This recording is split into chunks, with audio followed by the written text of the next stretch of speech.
Listen now to a discussion Spencer King had with Dr. Martin O'Flaherty, senior lecturer at the University of Liverpool in England.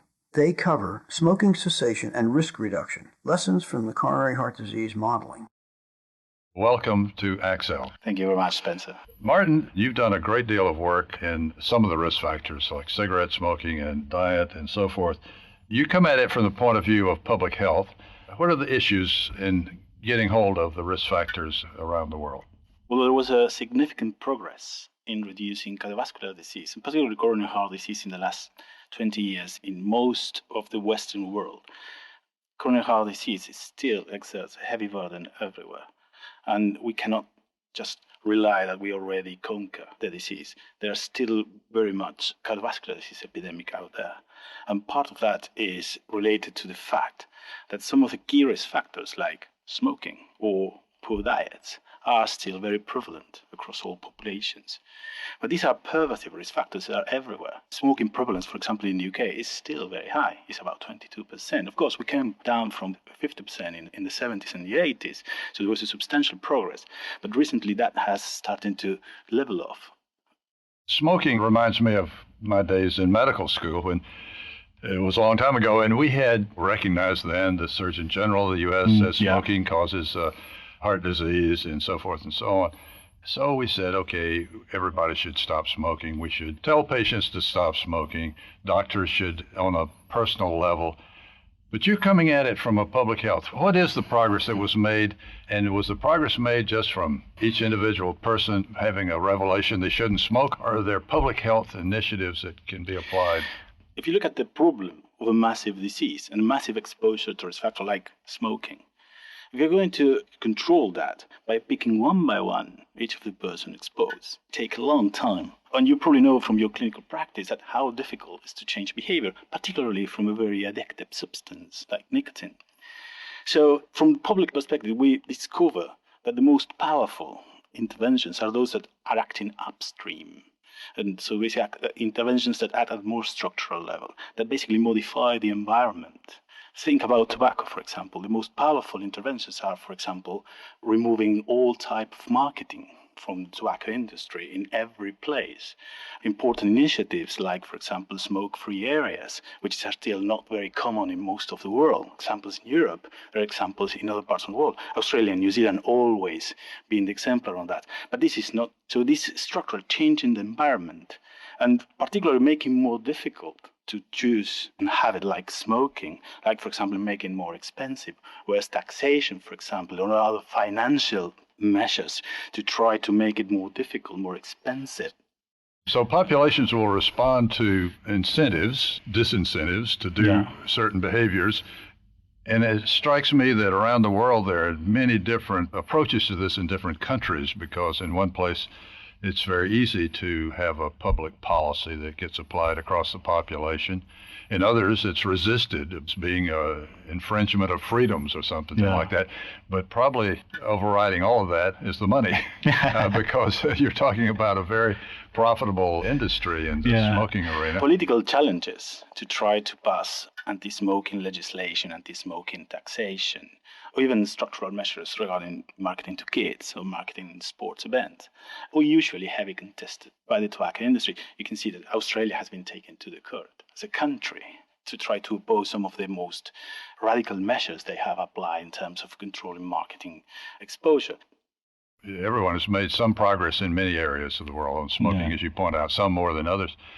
But that's not the only risk factor we deal with. And I just noticed here there's a different presentation on the chance that obese children will become hypertensives later in life, sixfold greater. So should we have similar initiatives in dietary? Definitely. Then we start to look at diet and our harmful exposure to unhealthy diets. For example, think about sugar. Sugar is also pervasive around in everything. Every processed food, basically our most important source of food, is full of sugar in different forms. We're not talking about sodas here, we're talking about everything. So basically that requires a similar structural approaches that we did with tobacco. The anti-tobacco campaign basically led the effort and paved the way for us from the dietary perspective to start to learn important lessons from them. So structural upstream measures. They're targeted to the entire population, trying to change the environment, trying to more difficult, the unhealthy choice seems to be more powerful than picking individuals one and trying to change individuals. You viewed this on a global perspective, and I'm struck just traveling a lot around the world as I do that, I live in a country that's pretty much on the body surface area. We're leading the pack. I mean, the United States is, we're number one in obesity. What's your observation? What's happening? It always appears that people are not as obese in Europe for most countries, not all perhaps, but is it just the dietary consumption of high-calorie things like sugar, or are there other factors? I think there's no doubt that we overeat. And we overeat because we are exposed to very high energy dense food. Most of the processed food we buy in the supermarket is high energy density in it. So it's very difficult to avoid that. Of course, we always hear about we are not exercising a lot. Yeah. But then when you look at the balance and the caloric balance idea, how fast you can eat an hamburger? 30 seconds, 40 seconds you can eat a cheeseburger. You're going to have to be on the treadmill for several hours. A couple of marathons. There is a false dichotomy. Of course, we need to exercise, but the problem is that we are exposed to calories. And this is a structural and pervasive exposure, very much like smoking was in the 70s. So there's some words out there saying that, for example, sugar is the new tobacco. And that's a powerful message. It talks about the risk associated to a particular dietary component, but also it focuses on the amazing amount of progress that the anti-tobacco control has achieved in the last 30 years. So using tobacco as the model here, we talked about the incentives, the financial incentives, the power of industry. Sugar is is a powerful industry if we lumped it all together because, as you point out, it's very cheap to do, even better than real sugar, corn-generated syrups and so forth. So is it similar? In other words, in tobacco, we have tobacco-free zones. I'm trying to envision a calorie-free zone or something of this sort. Certainly that's Shangri-La. That's our ideal. We want to go there. We want to people eat non-processed food, but that will be difficult. So we certainly need to first recognize the problem. We first make that not to be the norm. Yeah, so we just start to follow the steps that tobacco did. We recognize that unhealthy diet kills, but there's a lot of work on that. We are pretty sure that we are right. Then we need to start to change the social norm. Then we start to change the industry. Then we start to challenge the industry because the industry will oppose us. And after, hopefully, not that long it took us to control tobacco, hopefully we will achieve this low-calorie world.